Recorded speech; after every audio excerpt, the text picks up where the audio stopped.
Hello students, आज के video class में मैं आप लोगों को गुण और परिणाम के दृष्टि से तर्क वाक्य कितने प्रकार के होते हैं इसके विषय में बतलाऊंगी। गुण और परिणाम के अनुसार तर्क वाक्य 4 प्रकार के होते हैं: पूर्णव्यापी भवात्मक, पूर्णव्यापी निषेधात्मक, अंशव्यापी भवात्मक और अंशव्यापी निषेधात्मक। और इनमें पूर्णव्यापी भवात्मक तर्क वाक्य को सिंबल यानी चिन्ह है ए, पूर्णव्यापी निषेधात्मक का चिन्ह है ई, और अंशव्यापी भवात्मक का आई और अंशव्यापी निषेधात्मक का ओ। तो इस तरह से परिणाम और गुण की दृष्टि से 4 प्रकार के तर्क वाक्य होते हैं: ए, ई, आई, ओ। अगर आप पूर्णव्यापी भावात्मक तर्क वाक्य ना बोलकर आप ए बोल दीजिएगा तो भी वो पूर्णव्यापी भावात्मक वाक्य कहलाएगा। उसी तरह से पूर्णव्यापी निषेधात्मक को आपका सिंबल है ई, मैं इस बात को 2 बार दोहरा रही हूँ। और फिर अंशव्यापी भावात्मक आई और अंशव्यापी निषेधात्मक ओ, ए, ई, आई, ओ। अब आ जाइए कि परिणाम की दृष्टि से यानी क्वांटिटी की दृष्टि से तर्क वाक्य कितने प्रकार के होते हैं। तो परिणाम की दृष्टि से तर्क वाक्य 2 प्रकार के होते हैं: पूर्णव्यापी और अंशव्यापी। पूर्णव्यापी तर्क वाक्य उसे किया कहा जाता है जिसमें हम विधेय जो है सो उद्देश्य के विषय में पूर्ण रूप से यानी पूर्ण रूप से लेकर उसका बात करता है। जैसे सभी मनुष्य मरणशील है, तो ये जो विधेय है मरणशीलता, यह सभी मनुष्य के विषय में कहा जा रहा है और यह चूँकि स्वीकार किया जा रहा है यानी भावात्मक है, तो इसको हम पूर्णव्यापी भावात्मक तर्क वाक्य हम बोलते हैं, अर्थात ए। और अंशव्यापी, तो ये पूर्णव्यापी में एक बात का ध्यान रखिएगा कि जब विधेय जो है सो उद्देश्य के विषय में या तो पूर्ण रूप से स्वीकार करता है या पूर्ण रूप से अस्वीकार करता है, यानी वो निगेटिव भी हो सकता है और पॉजिटिव भी हो सकता है। जैसे कोई भी मनुष्य धनी नहीं है, तो यहाँ पे हम सभी मनुष्यों के निषेधात्मक का पूर्ण रूप से धनी होने का निषेध करते हैं। तो इस तरह से पूर्णव्यापी भावात्मक भी होता है और पूर्णव्यापी निषेधात्मक भी होता है। अब आ जाइए दूसरा, अंशव्यापी तर्क वाक्य। अंशव्यापी तर्क वाक्य में भी 2 प्रकार के होते हैं, भावात्मक और निषेधात्मक। तो अंशव्यापी में भी आप जब हम किसी बात को कुछ को स्वीकार करते हैं तो उसे अंशव्यापी भावात्मक बोलते हैं, और कुछ बात को अस्वीकार करते हैं तो उसे हम अंशव्यापी निषेधात्मक बोलते हैं।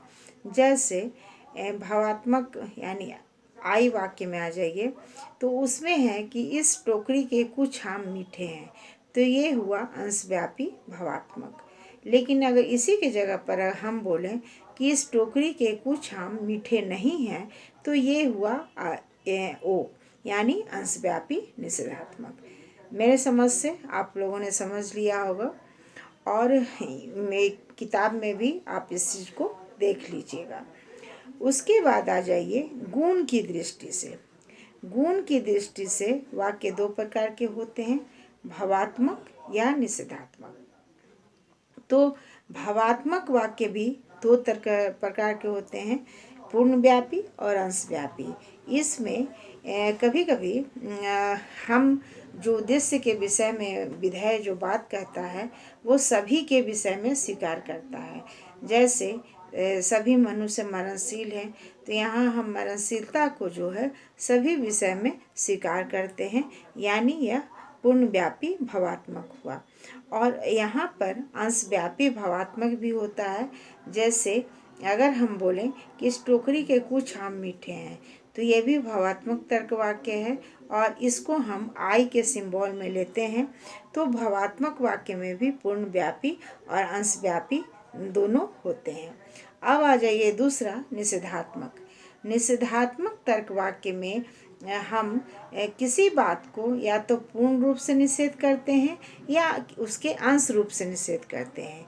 जब हम पूर्ण रूप से निषेध करते हैं तो आई होता है, ई होता है, सॉरी। और जब हम कुछ का निषेध करते हैं तो वो तर्क वाक्य होता है। इस प्रकार से आ जाइए तो गुण और परिणाम की दृष्टि से 4 प्रकार के तर्क वाक्य होते हैं: पूर्णव्यापी भावात्मक, पूर्णव्यापी निषेधात्मक, अंशव्यापी भावात्मक और अंशव्यापी निषेधात्मक। इसको मैंने आपको उदाहरण के सहित समझा दिया है। अब आ जाइए कि वाक्यों का विरोध किसे कहते हैं, या आप वाक्य के विरोध से क्या समझते हैं। तो पहले भी मैं बतलाई हूँ कि लॉजिक में तर्क वाक्य के 4 आदर्श तर्क वाक्य हैं, ए, ई, आई, ओ। तो इन चारों वाक्यों में आपसी संबंध किस प्रकार का है? इसमें गुण और परिणाम को लेकर 4 प्रकार के संबंध हैं, जिन्हें वाक्यों का विरोध कहा जाता है।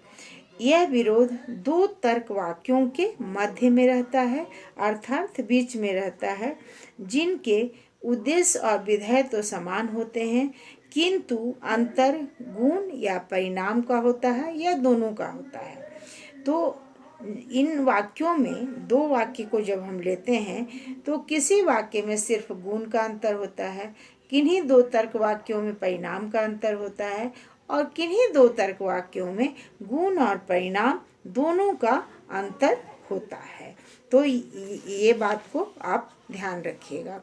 जैसे तर्क वाक्य के विरोध में 2 तर्क वाक्यों के बीच उद्देश्य और विधेय तो एक ही होते हैं, किंतु विशेष गुण विरोध गुण या परिणाम या दोनों का रहता है। जैसे सभी मनुष्य धनी या सभी छात्र धनी हैं या सभी मनुष्य धनी हैं, जैसे ऑल स्टूडेंट्स आर रिच। तो ये है ए वाक्य, और ई वाक्य है नो स्टूडेंट आर रिच। तो मतलब कोई भी स्टूडेंट धनी नहीं है। तो इस तरह के विरोध में इसमें उद्देश्य और विधेय तो एक ही है, किंतु एक वाक्य भावात्मक है और दूसरा निषेधात्मक है, अर्थात इसमें गुण संबंधी विरोध है। जब ए और ई होगा, एक पूर्णव्यापी भावात्मक होगा, दूसरा पूर्णव्यापी निषेधात्मक होगा, तो इसमें सिर्फ गुण का अंतर होगा।